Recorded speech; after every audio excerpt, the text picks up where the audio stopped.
Reading 2.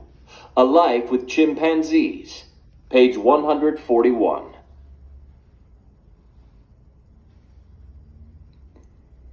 Jane Goodall was born in 1934 in London, England.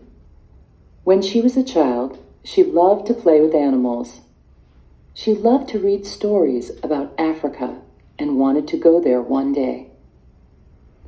In 1957, Goodall went on a trip to Kenya in Africa. There she met the anthropologist Dr. Louis Leakey. Leakey wanted to study chimpanzees because they are like humans in many ways. Goodall was very interested. She had no college education or experience, but she was patient and had a strong desire to understand animals. So Leakey chose Goodall to study chimpanzees for him. Goodall went back to England and made plans to return to Africa.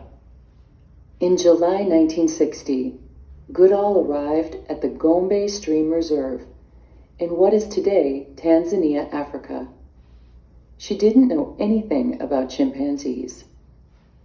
In fact, most people didn't know much about chimpanzees at that time. Goodall spent months alone in the forest with the chimpanzees. It was not easy. Every day, she walked through the forest and climbed mountains looking for chimpanzees. When she found them, she sat for hours and watched them. Soon, she discovered things people didn't know. Chimpanzees make tools and use them just like humans.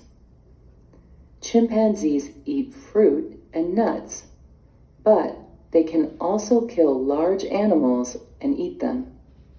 They even kill each other. After 5 years, National Geographic made a film about Jane Goodall. There were also many articles about her and the chimpanzees in the National Geographic magazine. Soon, she became famous. In 1962, Leakey arranged for Goodall to study at Cambridge University. In 1965, she received a PhD in the study of animals. She returned to Tanzania and continued her work. In 1977, she started the Jane Goodall Institute to find out more about chimpanzees and the environment. After 25 years in Africa, Goodall discovered that there were fewer and fewer chimpanzees. She thought the best way to save them was to tell the world about them.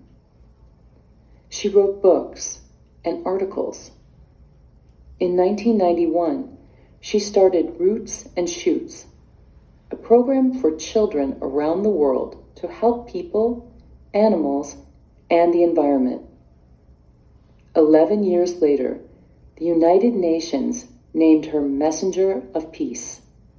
Today, she travels the world and talks about chimpanzees and how we can help animals, people, and our Earth.